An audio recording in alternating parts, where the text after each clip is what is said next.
আসসালামু আলাইকুম প্রিয় শিক্ষার্থী, সবাই ভালো আছেন আশা করি। আজকের ক্লাসে ইজি পাঠশালার পক্ষ থেকে আপনাদেরকে স্বাগত জানাচ্ছি। আমি আহমেদ সোহাগ। আমরা আজকে সন্ধি বিচ্ছেদ যে আছে এর একটি সহজ ট্রিক্স নিয়ে আলোচনা করব। একটু খেয়াল করবেন, কোনো শব্দের মাঝে যদি এরকম তালব্য স, দন্ত স অথবা মূর্ধন্য স থাকে, তবে সেই সগুলো যে আছে এর পরিবর্তে আপনি বিসর্গ ব্যবহার করবেন। শর্ত একটা, সেটা হচ্ছে ওই শয়ের পরবর্তী অংশ স্পষ্ট বা ক্লিয়ার হতে হবে। খেয়াল করুন, আমরা এখানে একটা শব্দ লিখছি হচ্ছে নিশ্চিন্ত।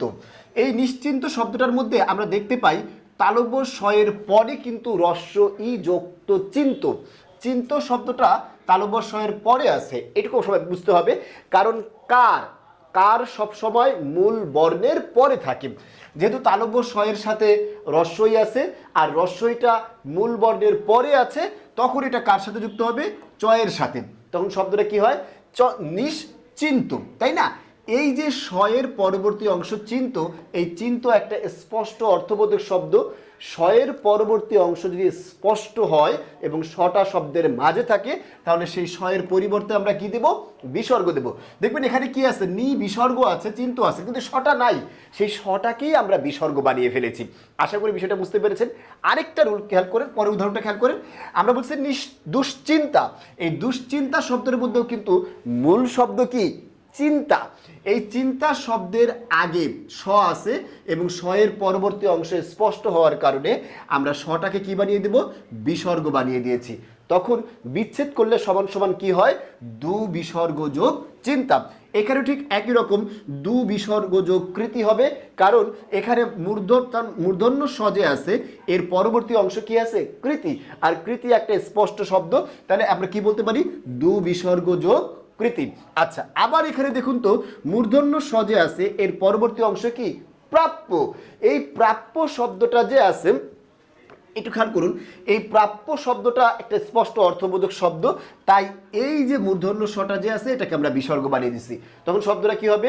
দুষ্প্রাপ্য মানে হচ্ছে দু বিসর্গ যোগ প্রাপ্য। আশা করি এটুকু সবাই ক্লিয়ার হতে পেরেছেন। আরও উদাহরণ দেখেন, আমরা অনেকগুলো উদাহরণ দেখব এবং এগুলোই কিন্তু বিভিন্ন কম্পিটিটিভ এক্সামে এসে থাকে। খেয়াল করুন, নিষ্পাপ শব্দের মধ্যে শেষে অতিরিক্ত অংশ কি আছে? পাপ। আর পাপ একটা স্পষ্ট শব্দ, তাই এই যে শটা যে আছে শয়ের শব্দের মাঝে আছে এবং সেই শয়ের পরবর্তী অংশ কি আছে? পাপ, স্পষ্ট শব্দ, তাই শটাকে আমরা বিসর্গ বানিয়ে দিয়েছি। শব্দটা কি হয়েছে? নি বিসর্গ যোগ পাপ। আবার খেয়াল করুন, নিষ্ফল শব্দের মধ্যে শয়ের পরবর্তী অংশ কি আছে? ফল, স্পষ্ট শব্দ, তাই এই যে মূর্ধন্য শটা যে আছে শটাকে আমরা বিসর্গ বানিয়ে ফেলেছি। শব্দটা কি হবে? নি বিসর্গ যোগ ফল। আবার দেখেন, পরিষ্কার শব্দটা যে আছে এখানেও কিন্তু সেম হয়েছে। এখানে একটা জিনিস কি হয়েছে? মূর্ধন্য শয়ের পরবর্তী অংশ কি আছে? কার একটা স্পষ্ট শব্দ হয়, এই মূর্ধন্য শটা যে আছে এটাকেই আমরা এখানে বিসর্গ বানিয়ে দিয়েছি। শব্দটা বিচ্ছেদ করার পরে আমরা কি পেয়েছি? বিচ্ছেদ করার পরে আমরা পেয়েছি পরি বিসর্গ যোগ কার। আশা করি ক্লিয়ার। শেষ উদাহরণটা আমরা একটু দেখি। এখানে শব্দটা আছে হচ্ছে তিরস্কার। এবার আপনি একটু খেয়াল করুন, তিরস্কার শব্দের মধ্যে ঠিক একই রকম ভাবে কার আছে কিনা? কার একটি স্পষ্ট শব্দ, শটা শব্দের মাঝে আছে, তাই এই শটাকে আমরা কি বানিয়ে দিয়েছি? বিসর্গ বানিয়ে দিয়েছি। স শব্দের মাঝে, তাই এটা বিসর্গ হবে, আর পরবর্তী অংশ কি হবে? কার হবে। আশা করি সবাই বিষয়গুলো বুঝতে পেরেছেন। দেখুন, এই যে সহজে আপনি সন্ধির এই বিচ্ছেদগুলো শিখতে পেরেছেন।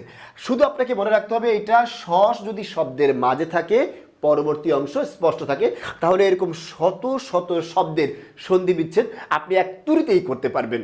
এরকম সহজ সহজ ট্রিক্স সন্ধি বিচ্ছেদ সহ বাংলা ব্যাকরণ এবং সাহিত্যের পাশাপাশি সকল সাবজেক্টের সহজ ভিডিও ক্লাস পেতে আমাদের সাথেই থাকুন। সবাইকে অনেক ধন্যবাদ। পরবর্তী ক্লাসে দেখা হবে। আসসালামু আলাইকুম।